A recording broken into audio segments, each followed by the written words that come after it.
Hey guys, tonight we're setting sail on a journey through time to a place where two mighty oceans embrace, where the wind whispers tales of adventure and hardship, and where life was as rugged as the mountains themselves. We're heading to the southernmost tip of Africa, to the Cape Colony. Now let's settle in, find that cozy spot, maybe dim the lights, and let the gentle hum of your surroundings become a part of our story. Perhaps a soft fan can mimic the distant sea breeze. Take a deep breath, letting your worries drift away like clouds over Table Mountain. And as you ease into this journey, let me know in the comments where you are tuning in from and what time it is for you. If you find yourself enjoying the quiet rhythm of these tales, a gentle like and a subscription would be a lovely way to keep our journey going. But only if you truly feel it. Tonight, we're not just learning history, we're breathing it in, tasting the salt on the air, feeling the sun on our skin, and listening to the echoes of a world long past.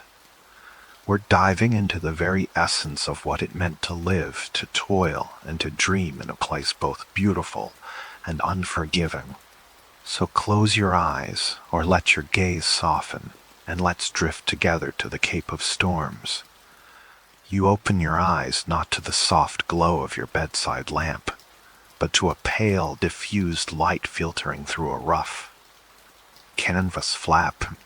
The air is thick, not with the familiar scent of your home, but with the complex tapestry of odors, the sharp tang of sea salt, the dry, almost medicinal aroma of fynbos, the unique scrubland vegetation, fu, and a subtle earthy musk that speaks of raw nature and distant cattle.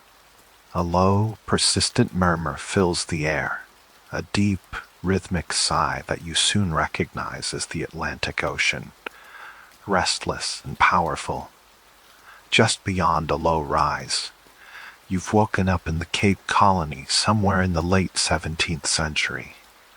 This isn't just any coastline. This is the very edge of two worlds. To your left, the vast, cold, and often tumultuous expanse of the Atlantic stretches towards the Americas and Europe. To your right, the warmer, more mysterious currents of the Indian Ocean beckon towards the spice routes of the East. You stand, or rather you are, at the literal point where these two titans of water meet, a place that cartographers once marked with dread and wonder, calling it the Cape of Storms. The history of this place isn't just written in books, it's etched into the very rocks, carried on the winds, and whispered by the waves. You recall the tales, passed down through generations of sailors and settlers. Long before your time, a Portuguese navigator named Bartolomeu Dias, driven by an insatiable quest for a sea route to the Indies, rounded this formidable promontory in 1488. He named it the Cape of Storms, a fitting tribute to its tempestuous nature, where gales could rise from nowhere, tearing sails and smashing hulls against the unforgiving shore. Later, King John II of Portugal, recognizing its strategic importance as a gateway, optimistically renamed it the Cape of Good Hope. A hope that, for many, proved a cruel illusion. For centuries, this was a waypoint, a fleeting glimpse of land for weary mariners. Then came the Dutch East India Company, the VOC, in the mid-1600s, establishing a refreshment station for their ships.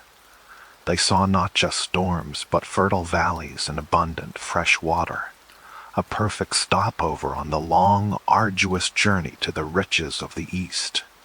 You can almost hear the ghost of their ships, the creak of their timbers, the shouts of their sailors, as they navigated these treacherous waters, seeking fresh provisions and a brief respite from the endless sea. But the Dutch presence, though foundational, was eventually overshadowed. By the early 19th century, the British Empire, with its insatiable thirst for global dominance, had seized permanent control. They saw the Cape not merely as a refreshment station, but as a vital strategic outpost, a crucial link in the chain of their imperial power connecting their vast Indian territories with the heart of Europe. You can feel the subtle shift in the air, the faint echo of new accents, new laws, new ambitions, layered over the Dutch foundations. And then there is the wind. It's not just a breeze here. It's a living entity, a constant companion, sometimes a gentle caress, more often a boisterous, untamed spirit. This particular wind, the one you feel now, is the famous southeaster. It begins as a low, almost imperceptible sigh, a rustle through the dry, prickly fin bows. Then it gathers strength, a steady, persistent push, carrying with it the briny taste of the Atlantic and the subtle, peppery scent of the coastal scrub.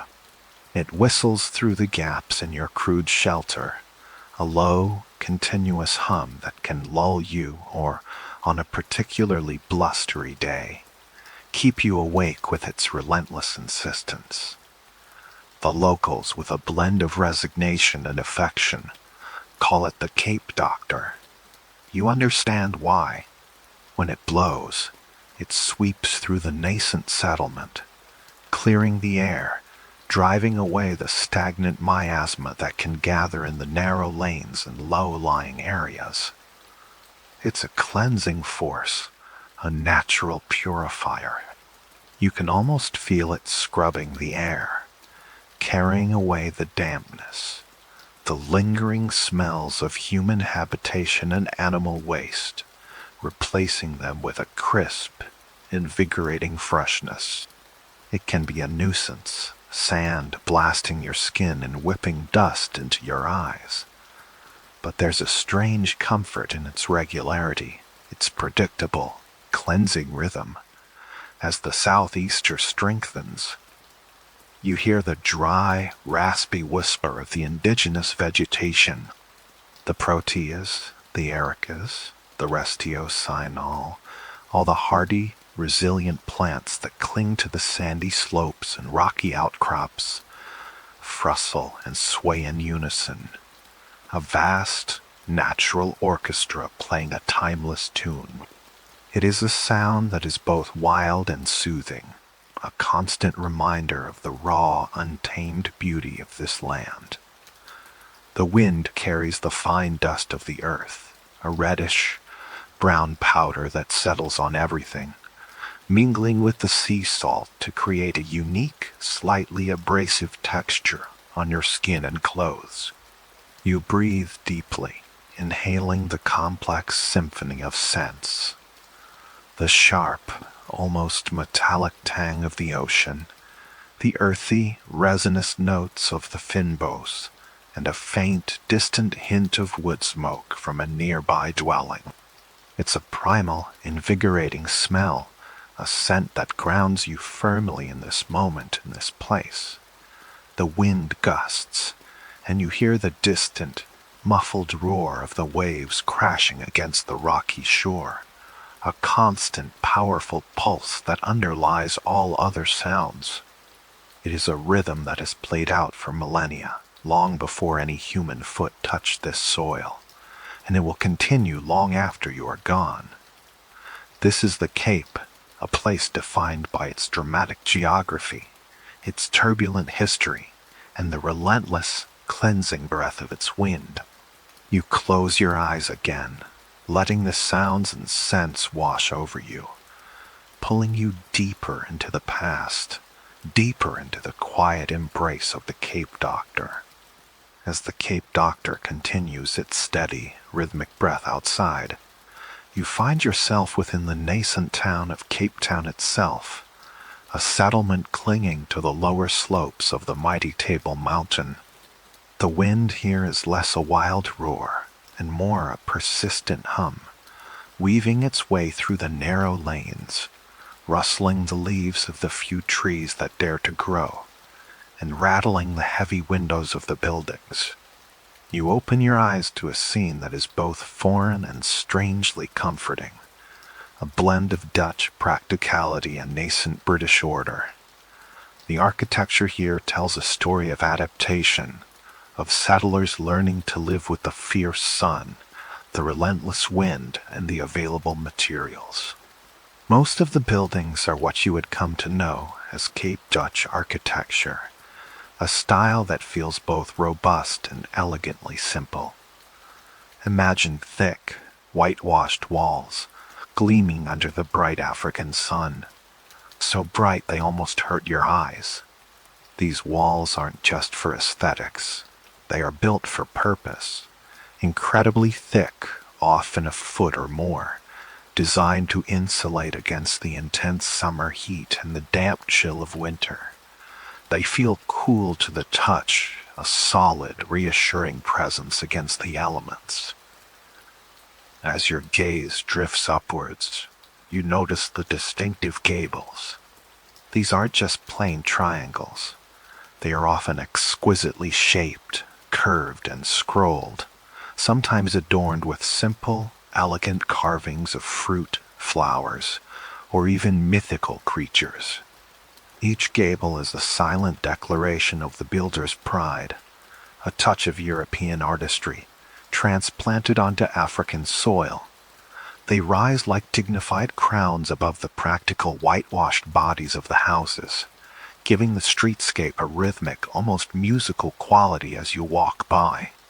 The roofs are typically thatched, a thick layer of reeds providing excellent insulation, or in more substantial buildings, covered with dark, heavy slate tiles, which absorb the sun's heat during the day and radiate it slowly into the night.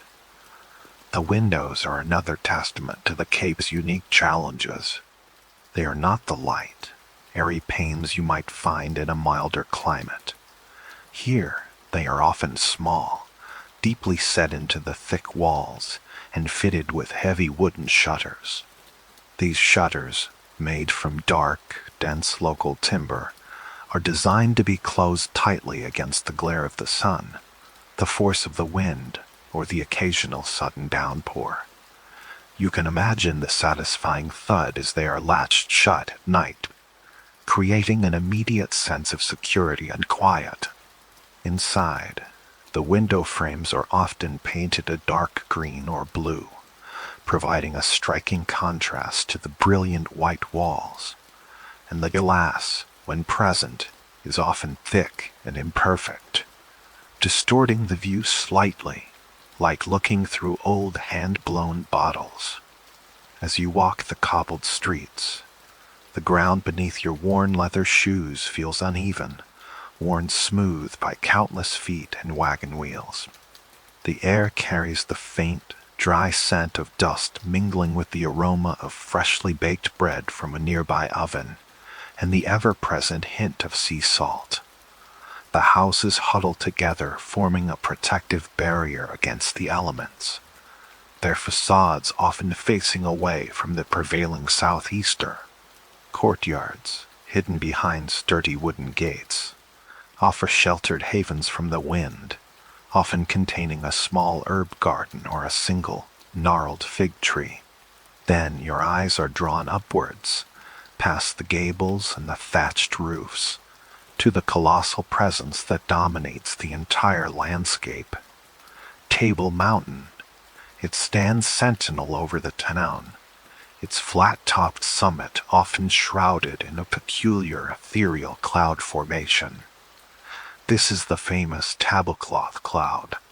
You watch as it begins to form, a thin, wispy veil materializing seemingly out of nowhere, clinging to the edges of the plateau. Slowly, almost imperceptibly, it thickens, gathering density until it spills over the edges, a cascade of white mist tumbling down the sheer rock face.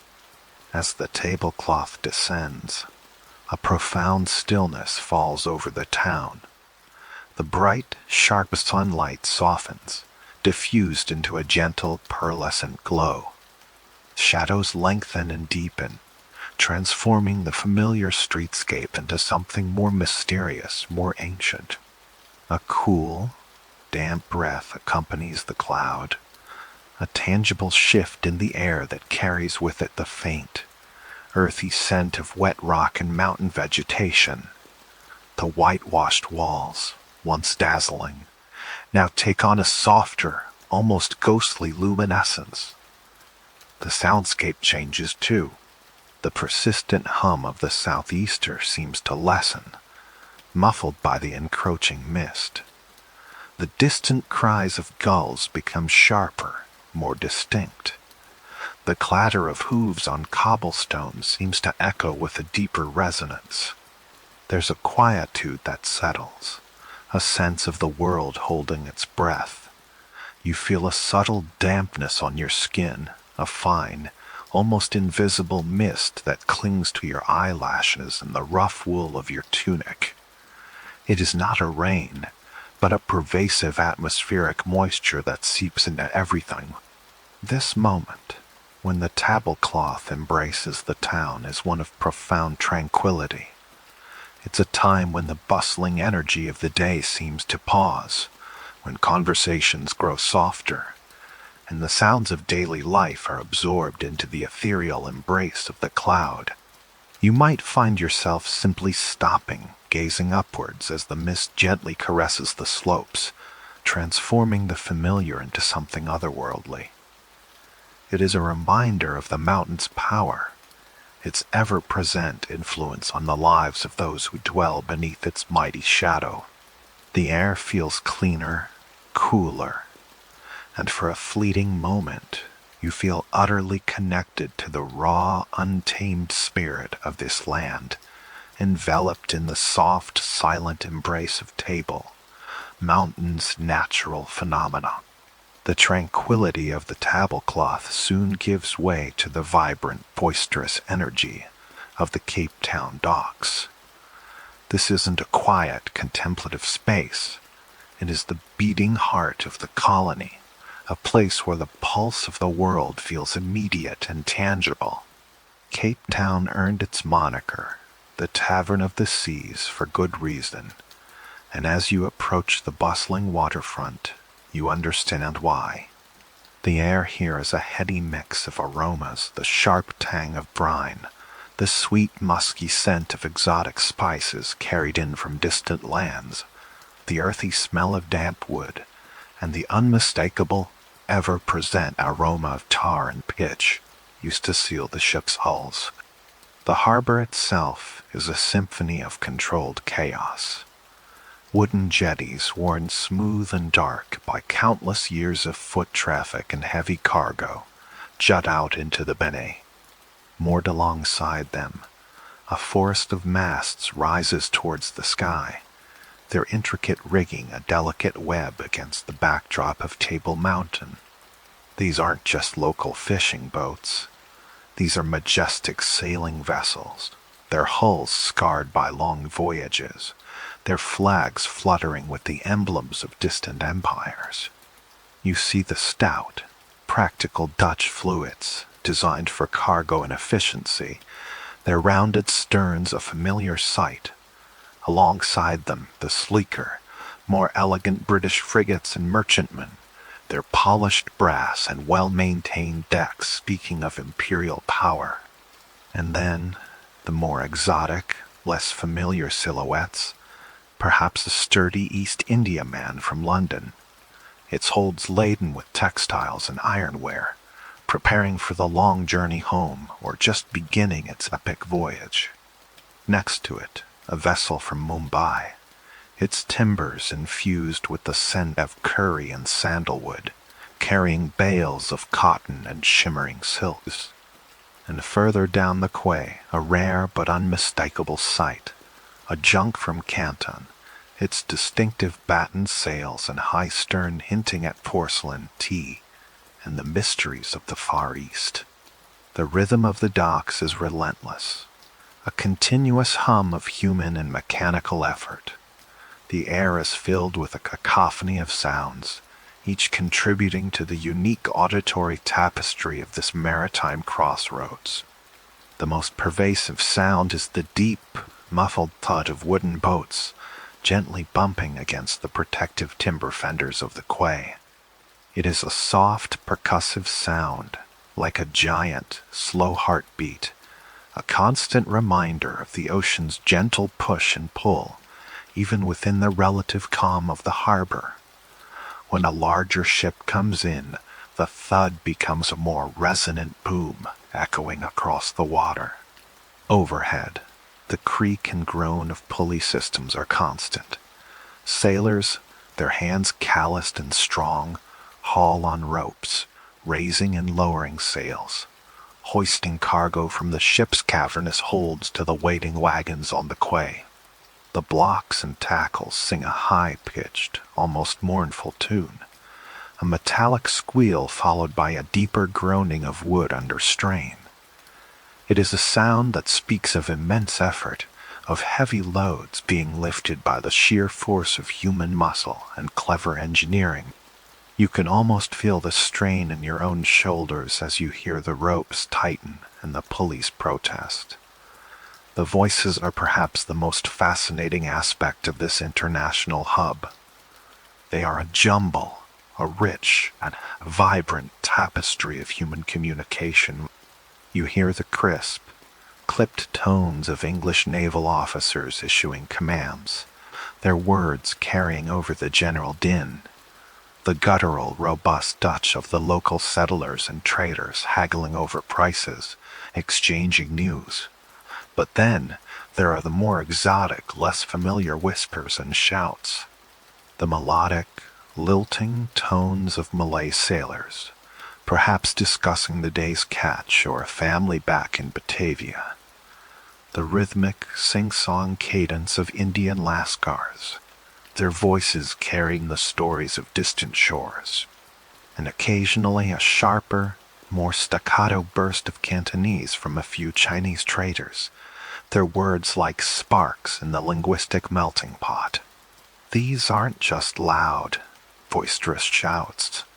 There are also the low murmurs, the hushed conversations of sailors, sharing secrets, of merchants striking deals, of dock workers grumbling about their pay. It is a constant, shifting murmur, a polyglot symphony that tells you this is a place where the world truly converges. You might catch a phrase in a language you don't understand, a snippet of a story in a dialect you've never heard, and for a moment you are transported to the very edges of the known world, standing at a crossroads of cultures and continents. Beneath your feet, the wooden planks of the jetty sometimes shift and groan, echoing the movements of the ships. The air is thick with the smell of fish, fresh and dried, mingling with the sweet aroma of molasses and rum from barrels being unloaded. The sun beats down, making the air shimmer above the water, but a constant salty breeze keeps the heat from becoming unbearable. Seagulls cry overhead, their harsh calls a constant, wild counterpoint to the human activity below. Despite the apparent chaos, there is a deep, underlying rhythm to it all. The rhythmic splash of oars as a smaller boat is rowed across the bay, the steady clip-clop of horses pulling heavy wagons, the distant, mournful blare of a ship's horn signaling its departure or arrival.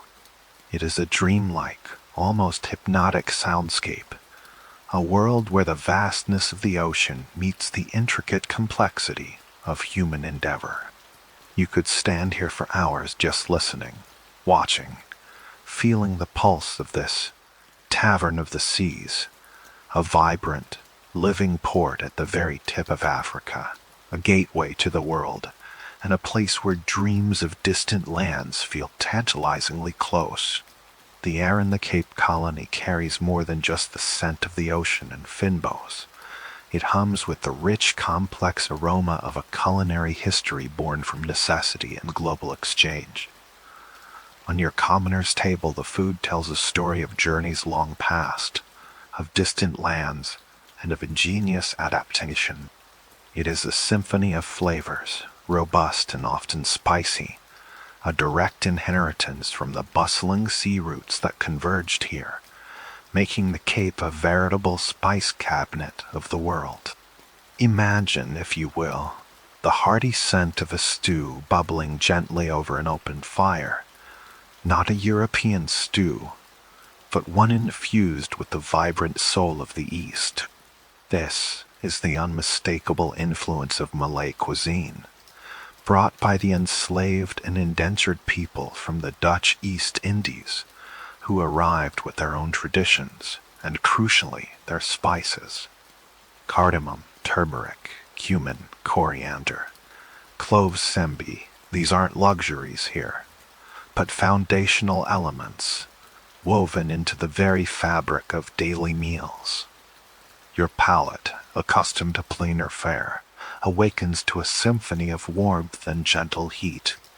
A typical meal might feature a bready, a slow-cooked stew where meat, often mutton or even game, melds with vegetables like pumpkin or green beans, all swimming in a rich, aromatic gravy. The spices don't just flavor, they preserve, they invigorate. They transform simple ingredients into something truly memorable. Each spoonful is a tiny journey, a whisper of Jakarta or Malacca carried on the trade winds. Alongside these fragrant stews, you'll find the practical, unyielding staples designed for survival, for long treks, and for the unpredictable life of a colonial outpost.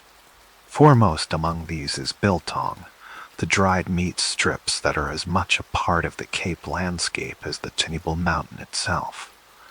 Picture strips of game, beef, or even ostrich, seasoned with salt, vinegar, and a blend of spices, torty coriander, black pepper, and sometimes a touch of brown sugar. These strips are then hung in the dry, warm Cape air, slowly curing, dehydrating until they become tough, chewy, and intensely flavorful. The process is simple, ancient, and utterly effective. You might carry a piece in your pocket, its leathery texture a constant, reassuring presence.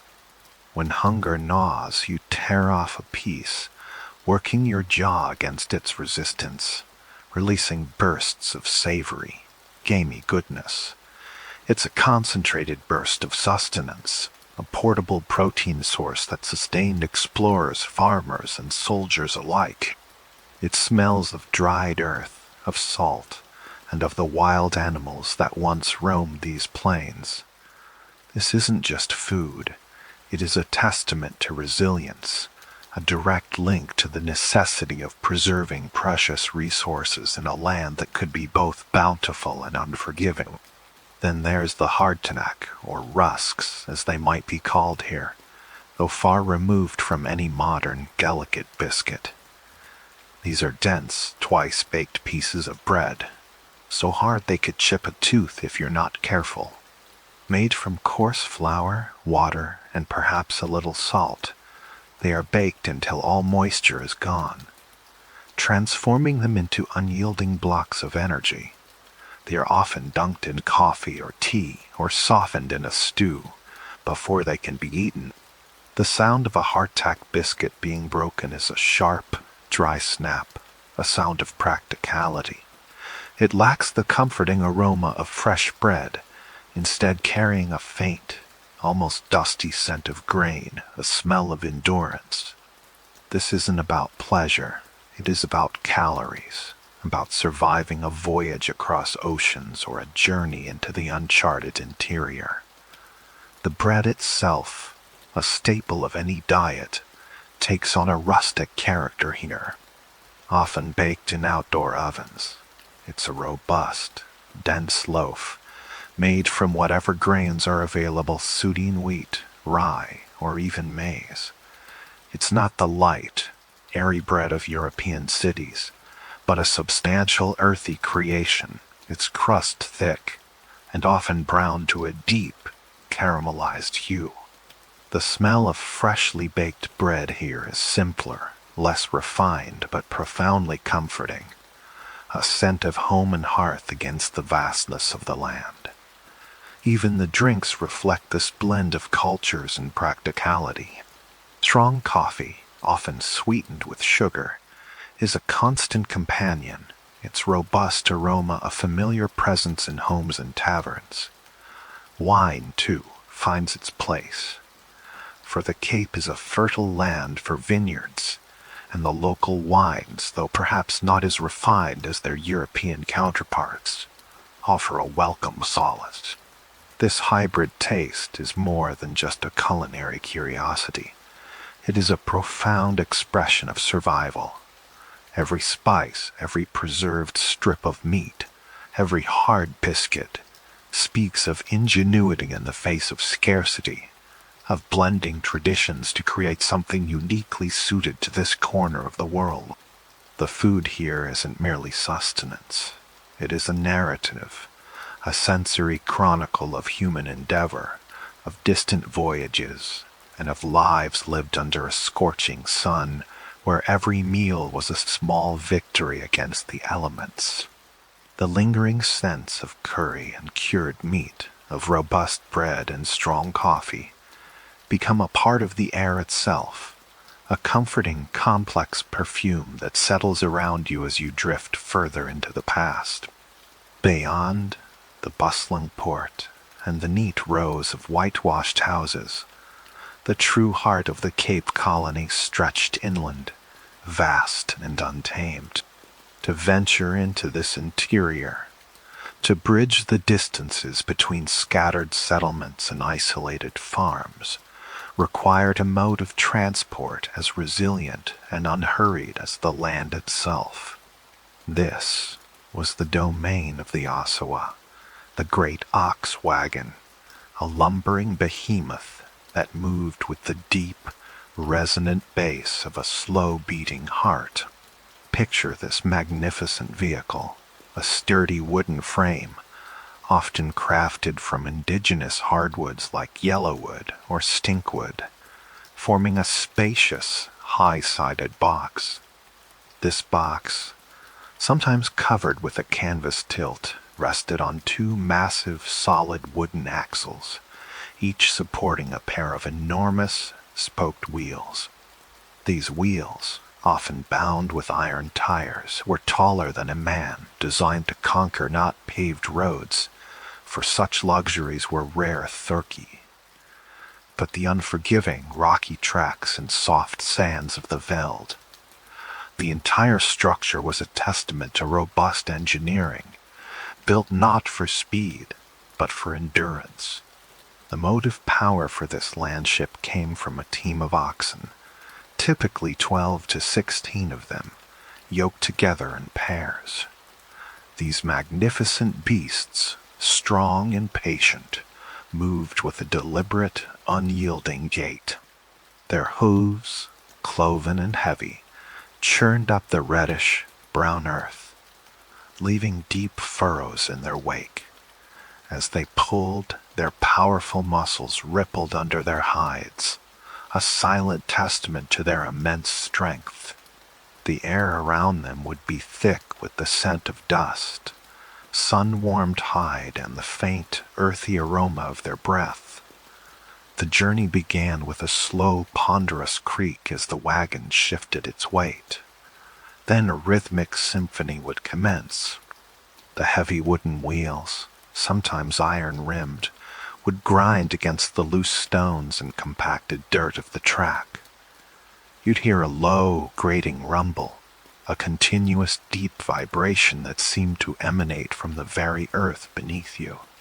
Every now and then, a larger rock would be encountered, producing a distinct clunk or clatter as the massive wheel rolled over it, a sound that resonated through the wagon's wooden frame, a tangible reminder of the terrain's ruggedness. Above, the rhythmic grind of the wheels, another sound would punctuate the silence, the sharp crack of the voorloper's long whip. The voorloper, often a young boy or a skilled driver, walked ahead of the oxen, guiding them, sometimes with a gentle word, sometimes with a precise, almost musical flick of the whip. The crack wasn't meant to injure, but to direct, a crisp, authoritative sound that echoed across the open plains, a signal of control and purpose. It was a sound that carried far, a solitary punctuation mark in the vast, silent landscape. The pace of travel was incredibly profoundly slow, a mere few kilometers an hour. This wasn't a journey of swift progress, but one of measured advance, dictated by the rhythm of the oxen and the unforgiving nature of the land. Each day was a progression of deliberate steps, a slow unfolding of the landscape. The sun would rise, arc across the vast blue sky, and begin its descent, and the world outside the wagon would change almost imperceptibly. Mountains would slowly grow larger, then shrink in the distance. Rivers, often dry riverbeds, would be crossed with a jolt and a splash. Inside the wagon, life took on a new cadence. The constant low rumble became a lullaby, a vibration that permeated everything. You'd feel the subtle swaying and rocking, a gentle motion that was both monotonous and strangely comforting. Dust, fine and red, would filter in, settling on everything, a constant companion. The world outside, viewed from the slow-moving vantage point, seemed to unfold in a series of living paintings. You'd see small buck darting through the sparse bush, eagles circling high above, and the endless horizon stretching out in every direction. This deliberate slowness, this time standing still, was not a frustration, but a way of life. It forced contemplation, a deep immersion in the present moment. There was no rushing, no frantic pace, only the steady, unyielding forward motion. Conversations were quiet, punctuated by long silences. Thoughts had time to form, to drift, to dissipate. The vastness of the landscape, the endless sky, the slow, rhythmic beat of the ox-wagon's journey, all conspired to create a profound sense of peace. It was a journey into the interior, not just of the land, but of the self, a meditation on patience and perseverance. The low thrum of the wheels, the soft clunk of stone, the distant crack of the whip, all blend into a continuous soothing hum, carrying you deeper into a state of quiet repose, a journey without end. In the Cape Colony, where the African sun beat down with relentless intensity, and the thorny bush demanded respect, the commoner's wardrobe was not a matter of fashion, but of survival and practicality. Your clothing was a shield against the elements, a testament to resilience, and a silent declaration of your place in this rugged new world. Gone were the heavy woolens of Britain, gradually replaced by fabrics and designs better suited to the relentless heat and the abrasive landscape. Imagine your daily attire. The coarse, scratchy wool that might have been suitable for the damp chill of England quickly proved impractical here.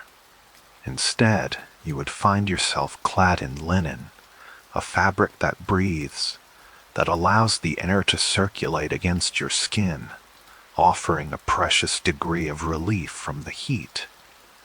A simple linen shirt, perhaps a tunic for men or a shift for women, would be your primary layer. It is a light, crisp fabric when new, but with constant wear, washing, and sun exposure it softens, becoming almost like a second skin.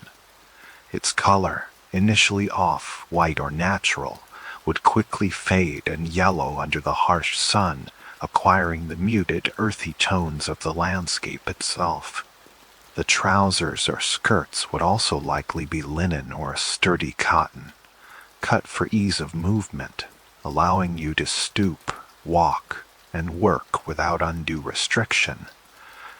These garments would be functional, devoid of unnecessary embellishment, their beauty lying in their utility.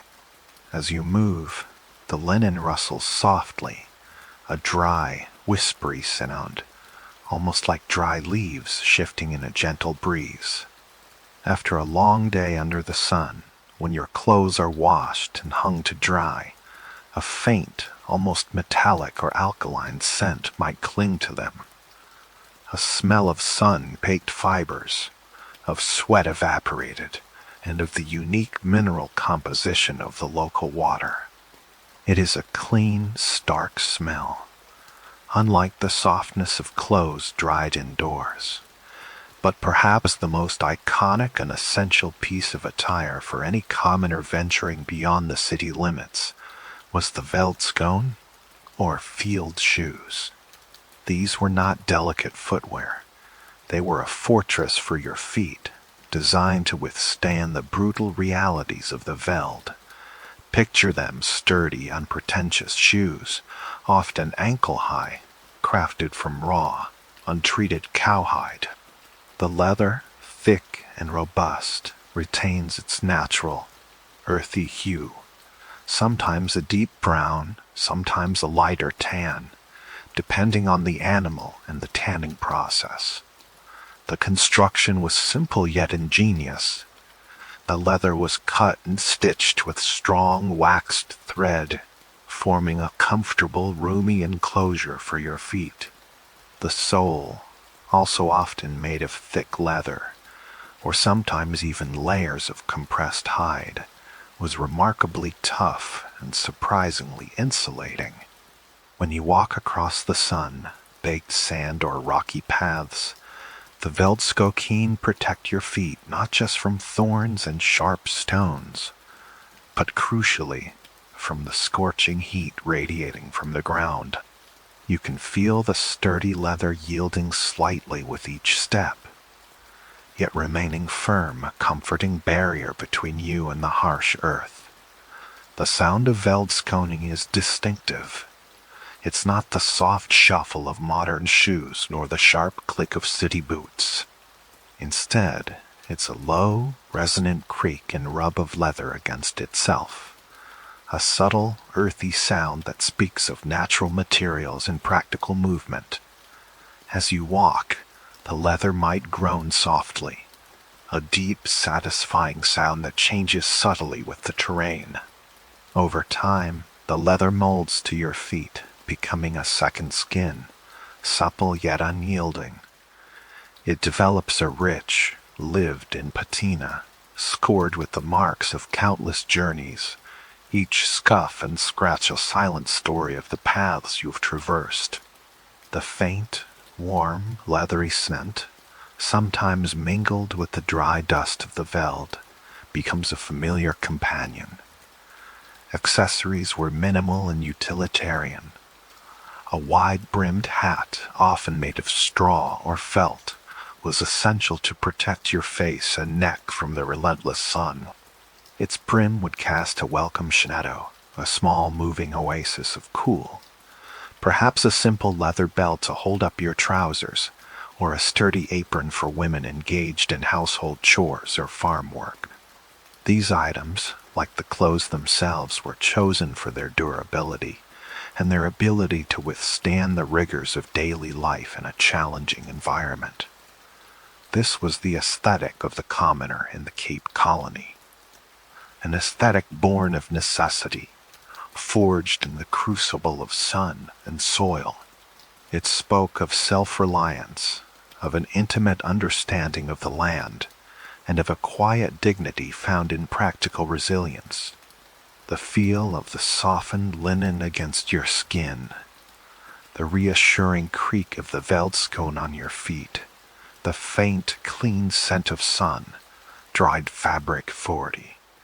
These sensory details weave together to paint a vivid picture of lives lived close to the earth, under a vast, brilliant sky, where every thread and every stitch was a choice for endurance.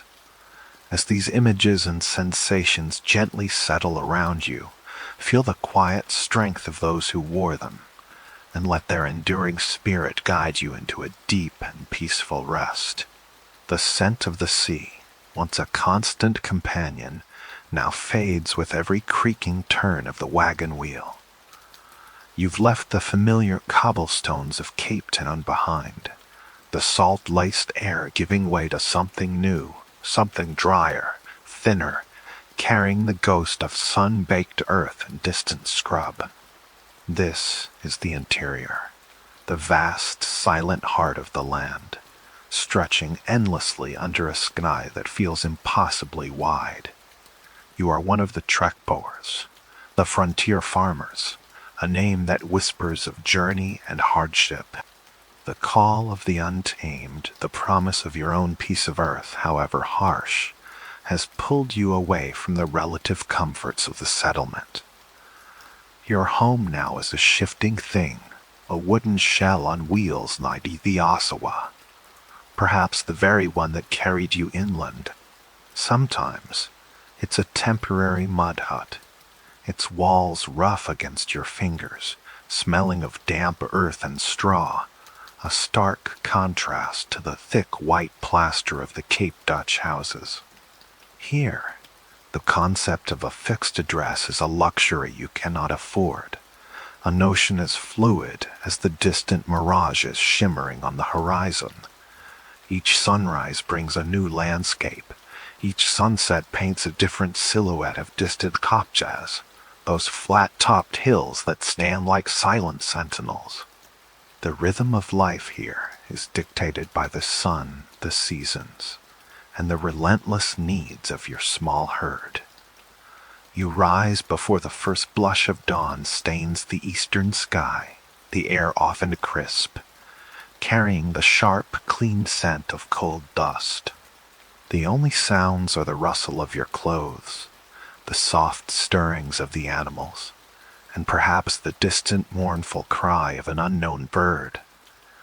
There are no church bells here, no bustling market squares, no distant shouts of dock workers, just the vast, profound silence of the Karoo. This silence is not empty, it is a presence. It wraps around you like a heavy cloak, at once isolating and strangely comforting. You learn to listen to it, to discern the subtle shifts within its depth, Sarnty the whisper of a breeze picking up, the faint scuttling of a lizard across dry leaves, the almost imperceptible hum of the vast, living earth beneath your feet. It is a silence that compels introspection, a constant mirror to your own thoughts, your own resilience. There are days, perhaps weeks, when the only human voice you hear is your own, or that of your immediate family.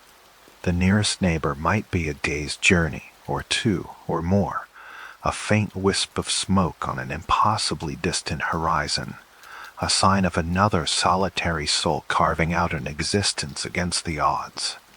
Your world shrinks to the immediate, to the tangible, the feel of your rifle in your hands, the rough texture of your clothes, the taste of dried meat and hardtack, the weight of your children's hands in yours.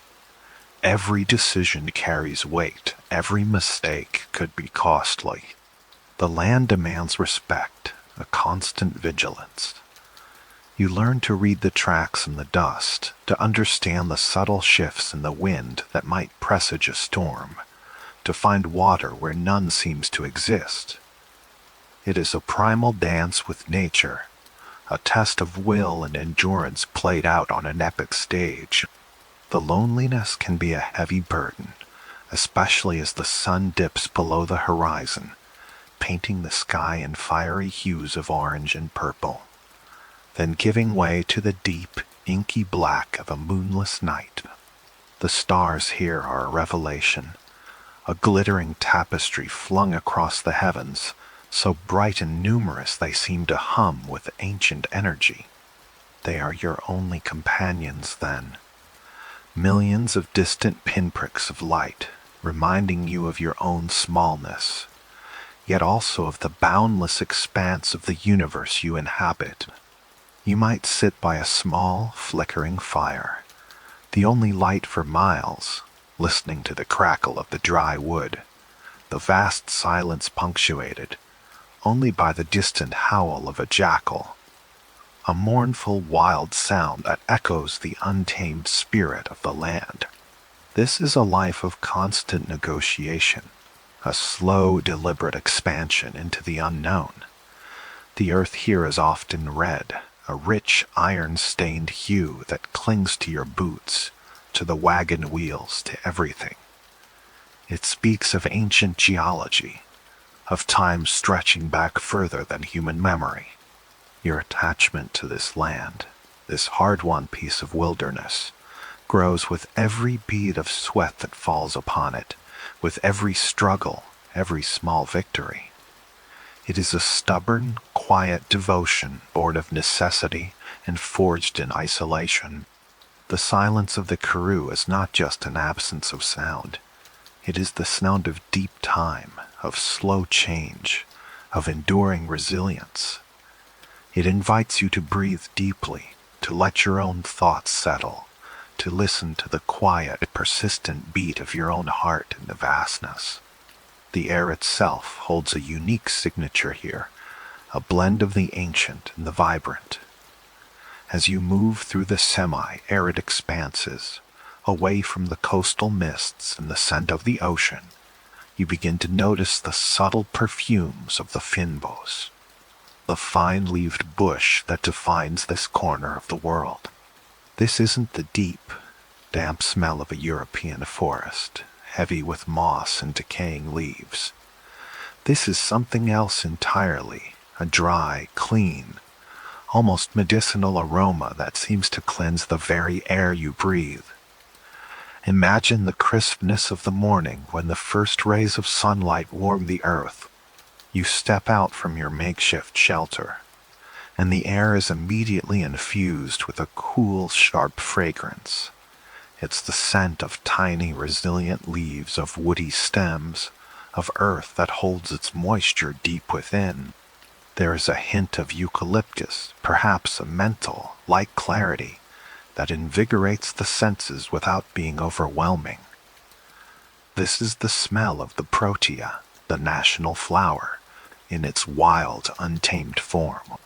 Its robust, sculptural blooms, often the size of your hand, might not be visible at every turn, but their essence, along with countless other shrubs, permeates the very fabric of the air. As the sun climbs higher, the dry heat intensifies, and the fynbos responds in a different way. The plants, designed by centuries of evolution to survive harsh conditions, release their aromatic oils into the warming air. The scent becomes more pronounced, almost spicy, a blend of rosemary and thyme, with an underlying earthiness that speaks of dry soil and ancient rock. Close your eyes and breathe it in. It's the smell of survival, of plants that thrive where others cannot, drawing life from sparse rainfall and baking sun. Walk through a patch of this unique vegetation. Your boots crunch on dry twigs and fallen leaves, and as you brush against the low-lying shrubs, they release a soft, dry rustling sound. It is a gentle, papery whisper, a constant undercurrent to the vast silence of the land. The leaves, often small and needle-like, are tough, designed to minimize water loss, and their surfaces, when rubbed, can leave a faint, resinous feel on your fingers. This tactile sensation, combined with the distinctive aroma, grounds you firmly in this specific landscape. And then there are the rare, precious moments of rain, when the clouds finally gather, dark and heavy, and the first drops begin to fall on the parched earth. The transformation is immediate and profound. The dry, dusty ground, which seemed dormant and lifeless, awakens with an almost audible sigh.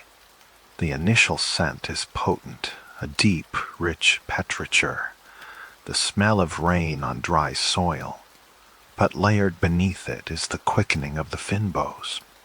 The plants, revitalized, release a burst of their stored fragrances, a concentrated essence that fills the air with a newfound freshness, a vibrant greenness that contrasts sharply with the usual dry scent.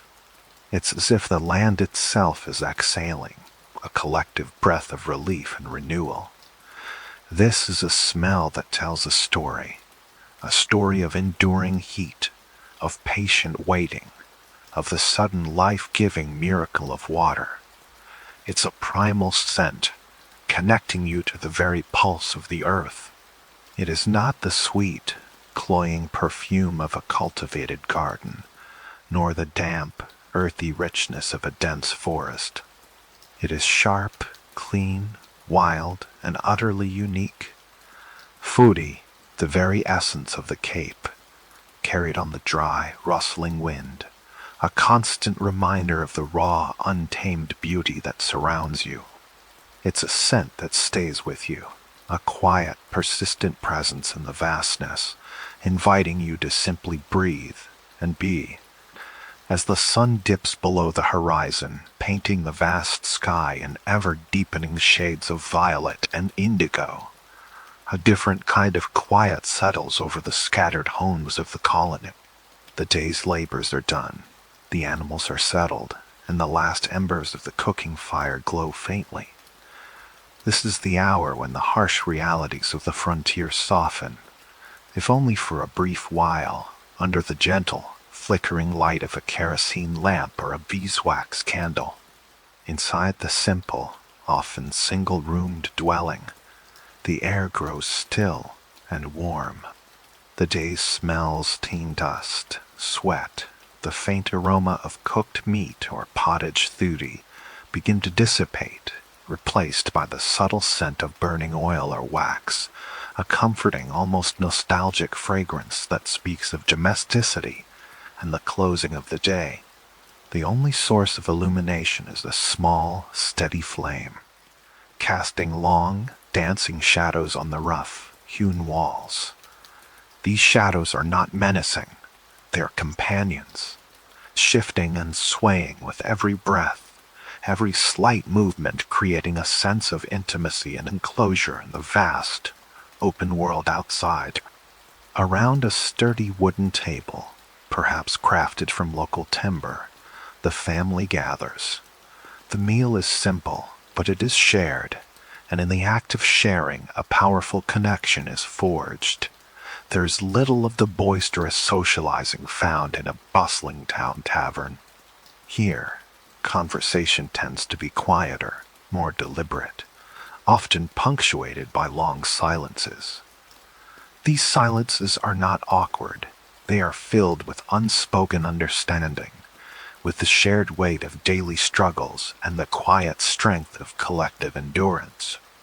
After the plates are cleared, the lamp becomes the focal point, its soft glow drawing eyes to the worn pages of a book. More often than not, it is the Bible, its familiar verses a source of comfort and guidance in a world that offers little certainty. The rustle of pages, the low murmur of a voice reading aloud, perhaps a child struggling with the letters. These are the sounds of the colonial night. For those who can read, a letter from a distant relative in the Cape, or even further afield in Europe, is a precious commodity. Read and reread until every word is etched into memory. It's a fragile link to a world that feels increasingly remote, a whisper from civilization carried across vast distances. In this isolated existence, where the nearest neighbor might be a full day's journey away, religion and family ties are not just traditions. They are the very pillars of psychological survival. The stories of faith, the shared prayers, the simple rituals of evening, readings, these provide a framework, a sense of order and meaning in a chaotic, unpredictable environment. They offer solace against the profound loneliness of the frontier. A reminder that even in the deepest wilderness, there's a larger purpose, a guiding hand. The flickering light of the lamp, its flame a tiny beacon against the impenetrable darkness outside, creates a world within a world. It is a space where worries can be momentarily set aside, where minds can turn from the practicalities of survival to the contemplation of deeper truths. There's a quiet dignity in this scene, a resilience forged in simplicity. The evening draws to a close early. There is no electricity, no endless stream of entertainment. Oil and candles are precious commodities conserved with care. So, as the last words are read, the last prayers whispered, the lamp is carefully extinguished, plunging the room into near total darkness. Only the faint glow of the distant stars, perhaps visible through a crack in the wall or a small, unglazed window, offers any light. You slip into your bed, perhaps a simple straw mattress or a rough cot, and the sounds of the night begin to assert themselves. The distant chirping of crickets, the rustle of dry leaves outside, the soft breathing of your family members in the darkness. The rhythm of life here is deeply entwined with the natural world, a slow, deliberate pace that encourages rest. The silence is profound, broken only by these natural sounds, a gentle lullaby from the vast, sleeping land. In this quiet, unhurried rhythm, minds settle, bodies relax, and the deep, restorative sleep of the frontier comes easily. A peaceful end to another day of enduring and living. The sun, a fiery orb, dips below the flat horizon of the Karoo. The last vestiges of a brilliant, dusty orange bleed into a vast, deepening indigo. The heat, which clung to the earth with such persistence throughout the day, begins its slow, graceful retreat, replaced by a subtle coolness that hints at the profound chill to come. You stand, or perhaps you are seated on a worn leather blanket, feeling the dry, gritty earth beneath you, still warm from the day's relentless embrace. The air, crisp and clean, carries the faint, almost imperceptible scent of dry scrub and distant dust. As the final glow fades, the transformation begins. First, a single star, a tiny pinprick of light, emerges in the eastern sky, a hesitant scout in the cosmic ocean. Then another, and another, until the sky itself seems to tear open, revealing an unimaginable tapestry of light. There are no city lights here, no distant glow from towns or villages to compete with this celestial spectacle. The darkness is absolute, velvety, profound black that makes the stars appear not merely distant points, but rather an intricate, shimmering blanket draped just above your head.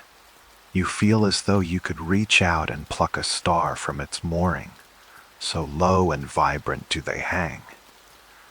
The Milky Way, that great river of light, stretches across the zenith, a cloudy iridescent band of countless stars, each one a sun, each one a story untold.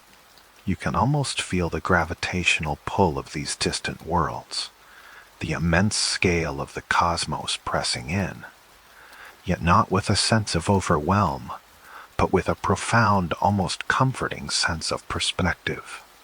Your daily worries, the small struggles of colonial life, the endless labor, the anxieties about crops or cattle, they all recede, shrinking to insignificance under this boundless canopy.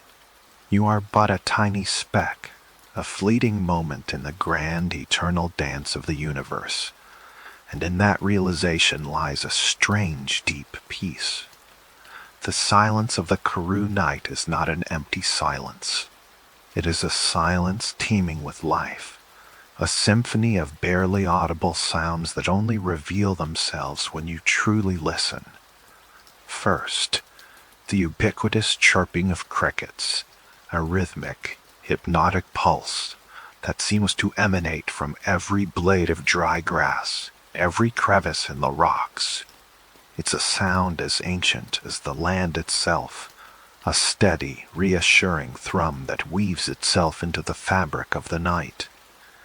Then perhaps the soft rustle of a night creature moving through the scrub, a faint whisper of leaves, a tiny scurry that quickly fades into the background. And then, from the profound distance, a sound that sends a shiver down your spine yet is oddly comforting in its wildness. The mournful drawn outcry of a jackal.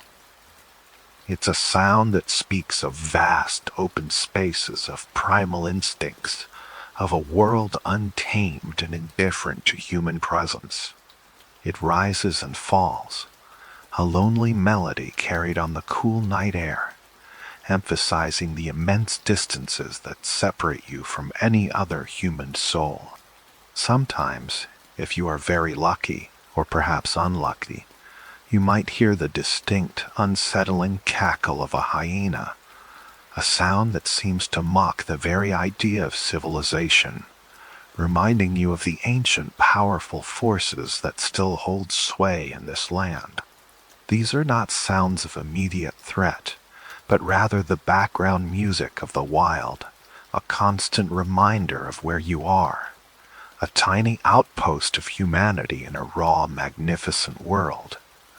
You lie back, perhaps on your blanket, feeling the cool earth through the thin fabric. The air is dry, almost medicinal, cleansing your lungs with each slow breath. The stars continue their silent procession overhead, each one a tiny fire, a distant promise. You trace constellations with your eyes, shapes that your ancestors knew, patterns that have guided travelers and dreamers for millennia. The Southern Cross, a beacon in the unfamiliar sky, offers a steadfast presence. You feel connected to something far larger than yourself, to the endless cycle of night and day, of life and death, of beginnings and endings. This vast, silent expanse has a way of stripping away the superficial, leaving only the essential. You feel the weight of your own existence, the simple fact of being alive under this immense dome of stars. It's a feeling of profound solitude, yes, but also a profound security. The universe in its indifferent majesty holds you gently in its embrace. There is no judgment here, no demands, only the quiet, steady rhythm of existence. You are small, but you are part of it all. The cool air brushes your skin. The sounds of the night become a lullaby, and the infinite stars begin to blur, pulling you deeper into a state of quiet contemplation, a safe, timeless space where the boundaries of self and sky begin to dissolve. The arrival of the British in the Cape brought with it not only new governance and new ideas, but also new economic ambitions that would irrevocably alter the landscape and the lives of its inhabitants. Among these, the introduction of the merino sheep stands as a quiet revolution.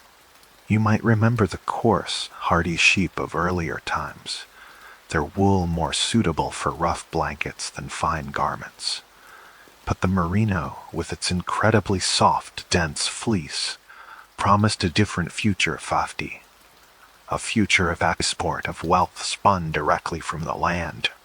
You would have seen the change gradually unfold across the hills and valleys, where once there might have been a scattering of indigenous livestock. Now vast flocks of these pure white sheep dotted the landscape, moving like slow, living clouds across the greening pastures after the rains, or against the ochre backdrop of the dry season.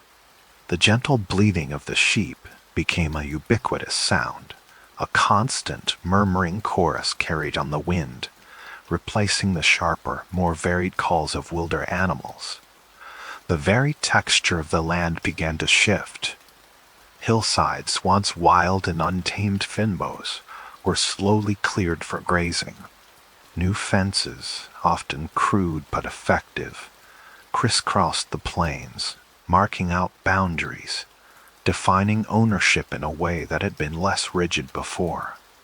You might have heard the rhythmic snip of shears in the spring, the lowing of the shorn sheep, and the rich, earthy smell of lanolin filling the air as the precious fleeces were collected, sorted, and baled. This was a new kind of wealth, a soft, tangible commodity that linked the rugged Cape to the distant textile mills of Europe, a thread of wool connecting two worlds. Yet this burgeoning economy, like all colonial enterprises, rested on a complex and often uncomfortable foundation of labor. From the earliest days of the Dutch East India Company, the Cape had been a crossroads, a vital refreshment station on the long sea route between Europe and the East. Ships from Batavia, Ceylon, Madagascar, and various points along the East African coast brought not only goods but also people seen people, whose lives were inextricably bound to the will of others. You would have seen them at the docks, disembarking from the ships, men and women with faces that spoke of distant lands, their languages a melodic cacophony of Malay, Portuguese Creole, and various African dialects. They came as skilled artisans, sivey, carpenters, masons, tailors, cooks at tile, bringing with them crafts and knowledge that enriched the nascent colony.